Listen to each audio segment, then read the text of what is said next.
Child sunburn now could lead to melanoma skin cancer later on in life.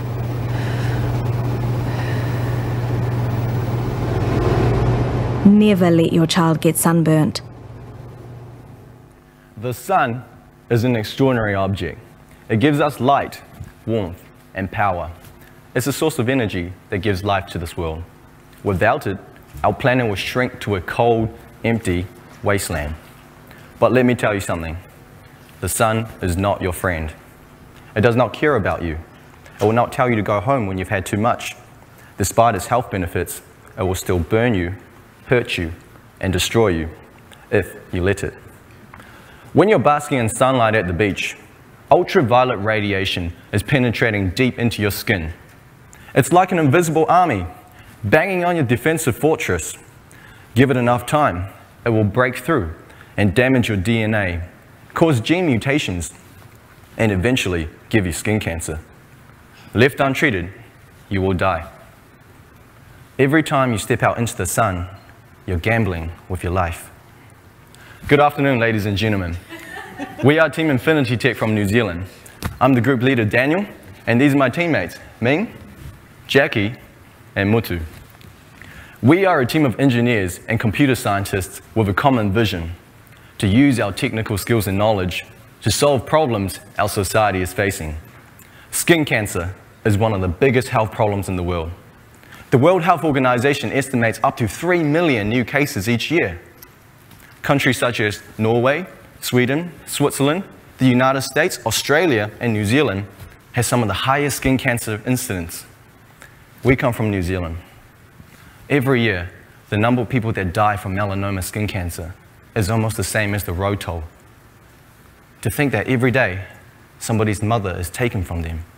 This could be somebody's brother or sister, son or daughter. This is a constant battle that we're fighting. To us, it's not just a public health concern. We have a social responsibility and obligation to do something about it. Research has shown that up to 90% of all melanoma skin cancer is caused by overexposure to the sun. And we've talked to a lot of people about why they get sunburnt. Their answers have all been the same. People don't know how much sunlight is too much. People don't know you could get burnt on a cloudy day. And people forget to put on and reapply sunscreen. Why is something so preventable such a big problem? When we thought about it, we realized that we're not very good at judging our sun exposure. In fact, our bodies do not have the mechanisms to detect UV. There is no heat in UV, you can't feel it. It will penetrate through rain and cloud. By the time you look or feel sunburnt, it's already too late. We wanted to develop an app that could give people more information, to take that uncertainty out of the equation, and be able to measure on an individual level just how much sun you're getting, because prevention is always better than cure. Ladies and gentlemen, I present to you UV Sense. This is the personal UV sensor that measures your sun exposure. Our device communicates wirelessly to your smartphone by Bluetooth. It will monitor your exposure throughout the day, warn you when you're at risk of getting sunburnt, and allow you to help cancer research by donating valuable data. Now I will pass you on to our technical expert, Ming, for a live demonstration. Really excited to show you what we've been able to do with UV Sense. UV Sense has come a long way since the first prototype. It started off as a couple of electrical components on a prototyping board, but over many development cycles, we've been able to make it smaller, more efficient, and more accurate. The latest UV Sense module uses a UV sensor that we've selected after consulting radiation experts. It also uses the latest Bluetooth communication standards to efficiently transfer this data onto a smartphone. So let's take a look at the smartphone side of things. The first thing the app tells you is the amount of radiation that you're being exposed to. And we do this using an internationally recognized standard called the UV index. Now, the UV index is great for determining what type of precautions you need to take in the current conditions. But we can actually do more than that. UV Sense is able to give you a prediction of how long you have left in the sun before you're likely to get burnt. And it does this based on 3 factors: your total amount of UV dosage over the day, your skin type, and the type of sunscreen that you're wearing. When it determines that you're at high risk of getting burnt, the app will alert you. Now let's take a look at a live demo to see how our sensor responds to UV light. What we have here is an artificial UV light source. It produces the same damaging rays as you'd get from the sun. If we are to, let's just wait for that. Yep, cool. If we are to turn on the light source,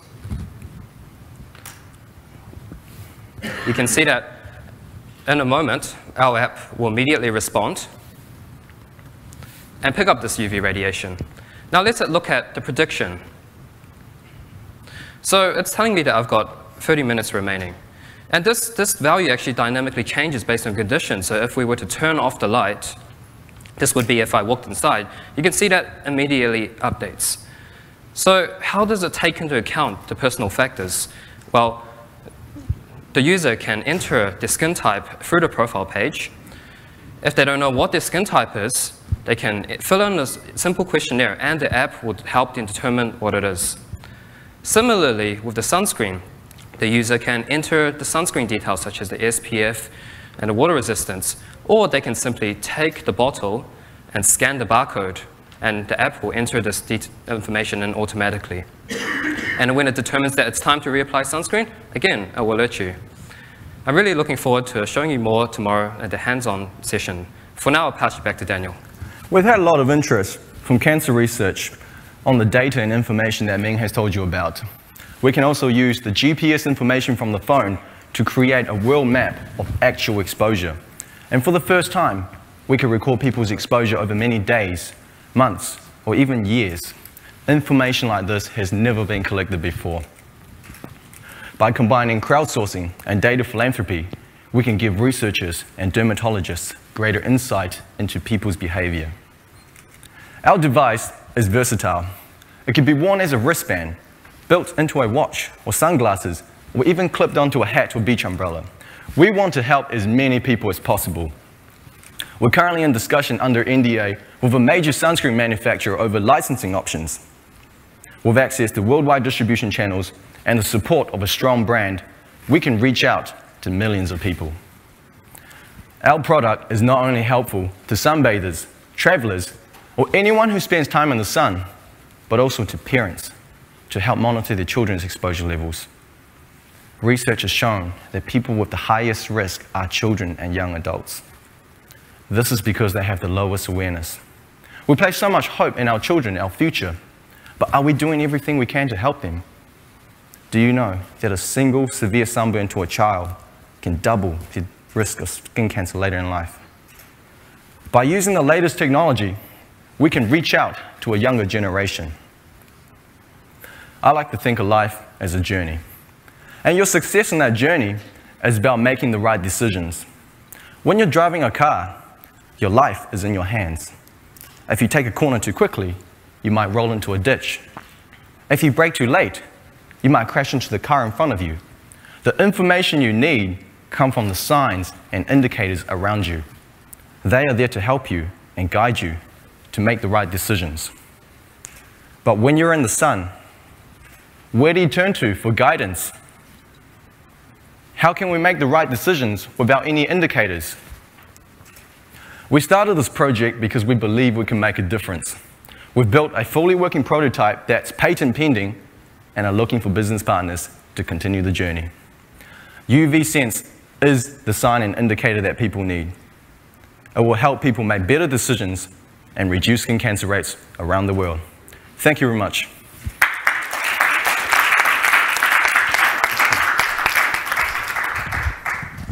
Thank you very much.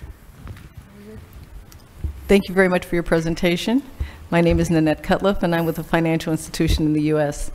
I'd like to know what competitors do you have? Are there some products out there that also have these sensors, and how is yours different? Sure. So we've actually looked at a lot of possibilities out there in the market. And there are a few sensors that measure UV radiation. For instance, the chemical ones change color. However, our device, UV Sense, is the one that's personalized.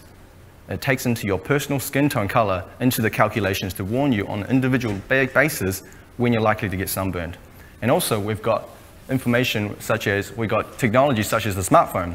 So from the smartphone, we could take a photo of the skin to calibrate and validate the skin type as well. Thank you very much. Hi, my name is Ilona Vinogradova. I'm a journalist. I work for the BBC, and thank you for your stunning, confident presentation. So my question is, in the beginning you mentioned that melanoma is it's a huge problem in New Zealand and Australia, and it is. But worldwide, it is a 5% of all other types of cancer. So, I mean, anyway, it's still, of course, a problem. But do you think other countries and other research institutions will be interested in your application? Because it's compared again to other types of cancer, it's not so big, it's not so widespread. Absolutely. I think that this is a worldwide problem. A lot of countries in Europe also have a very high level of UV, and it's a common misconception that people think it's not that dangerous. In fact, it is. But also what we're doing is we're trying to raise more awareness to prevent skin cancer. We're trying to prevent it from happening rather than diagnosing skin cancer. Hi, my name is Andrew. I'm from Moscow Skolkovo Innovation Center. My question is, when you measure this UV radiation, does this application measure the environment, or how it affects directly on me, on my skin type, on my genetics, and so on? So is that the environment that you're asking? When there is radiation, does your gadget just measure the environment across me, how it's just the level of radiation, or directly my skin effect? Yes, okay. So our sensor is measuring a particular band of UV. So there is a particular part of the UV spectrum that's what they call the irreformable action spectrum, and that's the band that your cells are reactive to. And we've actually selected the sensor while talking to a radiation expert, and he has verified that this is the band you should be measuring if you want to measure what's directly affecting your skin. And also, we've gone through lots of research to find out what value, there's a thing called a minimal irreformable dose, and that determines how much UV a particular skin type can take before they're likely to get sunburnt. Does that answer your question? It's some mathematics, some statistics, but not as directly me and the immediate affection of my skin. It's just a type of, for example, of my skin. So yeah, we're measuring. It's not me directly, but I'm going to be in one type, that and that, and then there is statistics, how much time I can be. Sure. And we recognize the fact that it is sometimes, individual, it might change. Even though for a particular skin type, it still varies a little bit between individuals, and that's actually one of the future things we're looking into. It's actually being able to adapt to the user itself. So the more they use the app, the more they can likely predict it. Thank you for the presentation. Yeah. My name is Andrei. I'm from Moscow Institute of Physics and Technology. My question is whether direction of ultraviolet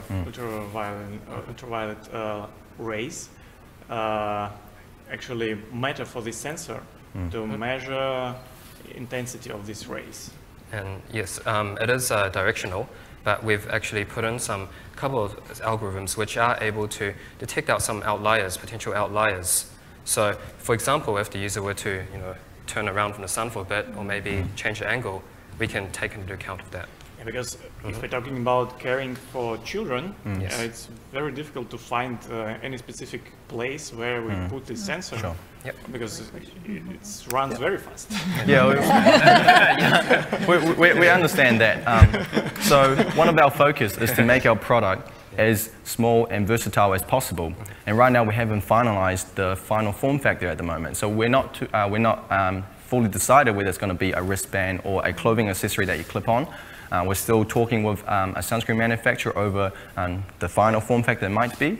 And also, our device is quite small and versatile, so there's no reason why we can't have multiple sensors on the same person. Yeah, that's what I wanted to ask. Yes. If you have any algorithm that allow you to somehow combine data from different sensors, say one on shoulder, one on hand. And our hardware definitely allows for that, because the beauty of it is that you can actually have several sensors connected to one phone. You can receive all the data from all 4 sensors, or however many.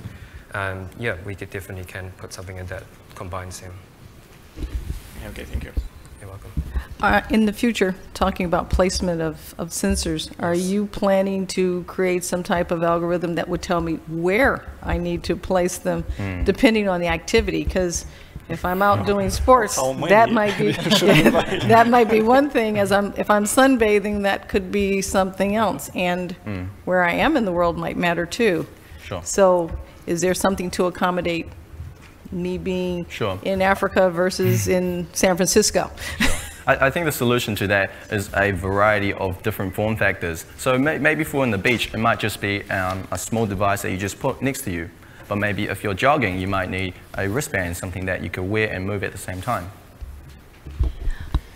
Can I ask you about your data collection? You said that it's unique data collection now, that if a person will use your application, did you talk to researchers how they can use this data as well to, let's say, to do I understand right that they will have an overview of all the years, let's say, the person used your application, they will see the exposure of this person to the sun? Yep. Yeah, absolutely. We've actually talked to Dr. Mark Gray from the Skin Institute of New Zealand. And Mark has said that information like this is really powerful. We don't know what we might find. We haven't collected this information before. For instance, you could take a very long exposure history to the dermatologist with you. So when you're doing your skin exams and tests, they can actually present this information. But also for research purposes as well.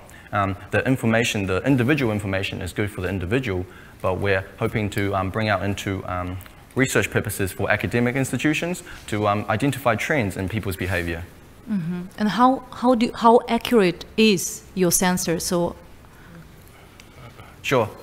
As Ming mentioned before, when we were selecting the sensor and designing it, we were actually in consultation with a radiation expert from the New Zealand National Institute of Water and Atmospheric Research. So they suggested the exact sensitivity and action spectrum of the sensor, and so that is what we're measuring. And in the future, they've already mentioned that they're really willing to help us calibrate it against their very expensive and accurate instruments. Because we ran out of time, As we're talking about environment, are we talking also, have you taken into consideration rain, weather, being in the water? How are you packaging that sensor so that somehow it does not dilute your readings? How are you addressing that? Sure. So in terms of the water safety, the water prevention, we are looking to waterproof our sensor, so a module, so it will work. In terms of different environments, the sensor is meant to be attached to the body so that it gives an approximation of your actual exposure. So if the reading on the sensor is being attenuated, for instance, by cloud cover or rain pouring down, then on a first order approximation, your body has been attenuated on that same level of UV. Thank you. Another question. Have you tried to, for example, to publish your project on a Kickstarter? Because I think that everyday use of this tool, of this sensor is really huge, especially in certain areas like Australia and California. Sure. I think you could gather a lot of positive feedback and a lot of crowdfunding. Yep, there's been a lot of tremendous interest on what we've been doing. But however, right now our focus has been the Imagine Cup competition. So we've put all of our focus on the presentation, making sure everything's working smoothly. But we understand that there's a lot of interest out there, so we are looking to commercialize, and we're participating in a lot of competitions for startups. So that is definitely where we're looking to go. Do you want to mention the approach? Yes, and also because we've already been approached by a major sunscreen manufacturer, which we have to keep under NDA for now, but this is one of the reasons why we have not sought crowdfunding yet. I see. Okay. Okay, very good. Yeah. Thank you very much. Thank you. You promised, you didn't. Non mi avvisi.